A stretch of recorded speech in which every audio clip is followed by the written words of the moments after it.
പ്രിയമുള്ള സുഹൃത്തുക്കളെ എല്ലാവർക്കും നമസ്കാരം. പുതിയൊരു വീഡിയോയിലേക്ക് സ്വാഗതം. എല്ലാവരും ഈ ഒരു വീഡിയോ പൂർണ്ണമായും തന്നെ കാണുക, വീഡിയോ പരമാവധി ഷെയർ ചെയ്യുക, മറ്റുള്ള ആളുകളിലേക്ക് എത്തിക്കുക. വളരെ പ്രധാനപ്പെട്ട 2 അറിയിപ്പുകളാണ്. നമുക്കറിയാം, എല്ലാവരും ഈ ഒരു വീഡിയോ ആദ്യം തന്നെ ചാനലൊന്ന് സബ്സ്ക്രൈബ് ചെയ്തുകൊണ്ട് കാണുക. ഫേസ്ബുക്ക് വഴി വീഡിയോ കാണുന്നവരാണെങ്കിൽ ഫേസ്ബുക്ക് പേജ് കൂടി ഒന്ന് ഫോളോ ചെയ്ത് വെക്കുക. നമ്മുടെ സംസ്ഥാനത്ത് ഈ മാസത്തിൽ, അതായത് 2025 ജനുവരി മാസത്തിൽ വലിയ ആനുകൂല്യങ്ങളൊക്കെ ലഭിക്കാനിരിക്കുകയാണ്. പ്രത്യേകിച്ച് കിസാൻ സമ്മാൻ നിധി ആനുകൂല്യം, കുടിശ്ശിക ക്ഷേമ പെൻഷൻ്റെ വിതരണമൊക്കെ ഉണ്ട്. അപ്പോൾ നമുക്ക് ലഭിക്കാൻ സാധ്യതയുള്ള ചില ആനുകൂല്യങ്ങളുടെ കണക്ക്, അല്ലെങ്കിൽ എത്ര രൂപ വരെ നമുക്ക് ലഭിക്കാം എന്നുള്ള ചില പരിശോധനകളൊക്കെയാണ്. പരമാവധി നമുക്ക് ഈ ഒരു മാസത്തിൽ 5200 രൂപ വരെ സംസ്ഥാന കേന്ദ്ര സർക്കാരിൻ്റെ ആനുകൂല്യമായിട്ട് ലഭിക്കും എന്നുള്ള റിപ്പോർട്ടുകളാണ് വരുന്നത്.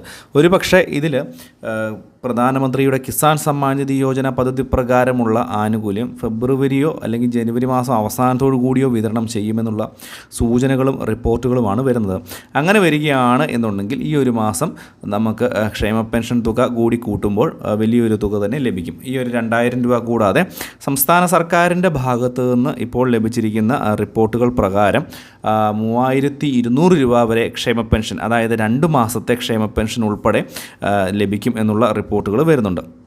അങ്ങനെ ഈ ഒരു രീതിയിൽ വിതരണം ചെയ്യുകയാണ് എന്നുണ്ടെങ്കിൽ ക്ഷേമ പെൻഷനും അതുപോലെ തന്നെ കിസാൻ സമ്മാൻ നിധി ആനുകൂല്യവും കൂടി ഏകദേശം 5200 രൂപ ലഭിക്കും എന്നുള്ള കാര്യത്തിൽ ഏകദേശം ഉറപ്പായിരിക്കുകയാണ്. പക്ഷേ ഇതിൽ കേന്ദ്ര സർക്കാരിൻ്റെ കിസാൻ സമ്മാൻ നിധി ആനുകൂല്യം ഫെബ്രുവരി മാസത്തേക്ക് മാത്രമായിട്ട് വീണ്ടും മാറ്റി വെച്ചിരിക്കുകയാണ് എന്ന് ഇരിക്കട്ടെ. ഒരു പക്ഷേ ഈ ഒരു തുക ഫെബ്രുവരിയിൽ തന്നെ വിതരണം ചെയ്യാം എന്നുള്ള രീതിയിലാണ് നടപടിക്രമങ്ങളെങ്കിൽ തീർച്ചയായിട്ടും നമുക്ക് ലഭിക്കുക ഇത് കുറച്ചുള്ള പണം മാത്രമായിരിക്കും. ഏകദേശം 3200 രൂപയായിരിക്കും ലഭിക്കുക.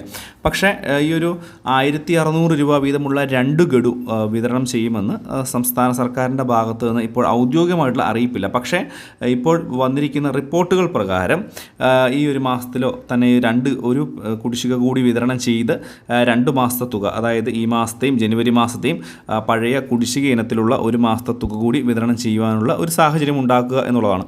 ആ ഒരു രീതിയിൽ തുകയുടെ വിതരണം നടത്തും എന്നുള്ള റിപ്പോർട്ടുകളാണ് ഇപ്പോൾ നമുക്ക് ലഭിക്കുന്നത്. അങ്ങനെയാണ് എങ്കിൽ കിസാൻ സമ്മാൻ നിധി ആനുകൂല്യം ലഭിച്ചില്ലെങ്കിൽ പോലും 3200 രൂപ നമ്മുടെ ബാങ്ക് അക്കൗണ്ടുകളിലേക്ക് എത്തിച്ചേരും.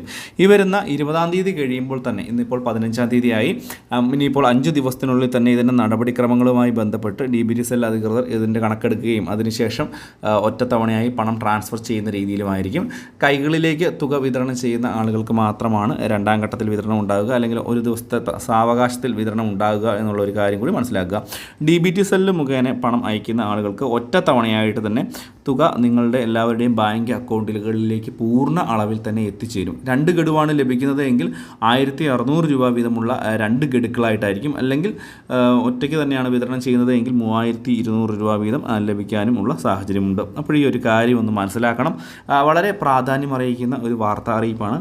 കിസാൻ സമ്മാൻ നിധി കൂടി ലഭിക്കുകയാണ് എന്നുണ്ടെങ്കിൽ കേരളത്തിലെ ജനങ്ങൾക്ക് പുതുവർഷം വളരെയധികം ആഘോഷിക്കാനുള്ളതാകും. ഏകദേശം 5200 രൂപ ഒറ്റത്തവണയായിട്ട് കൈകളിലേക്ക് എത്തിച്ചേരുകയും ചെയ്യും.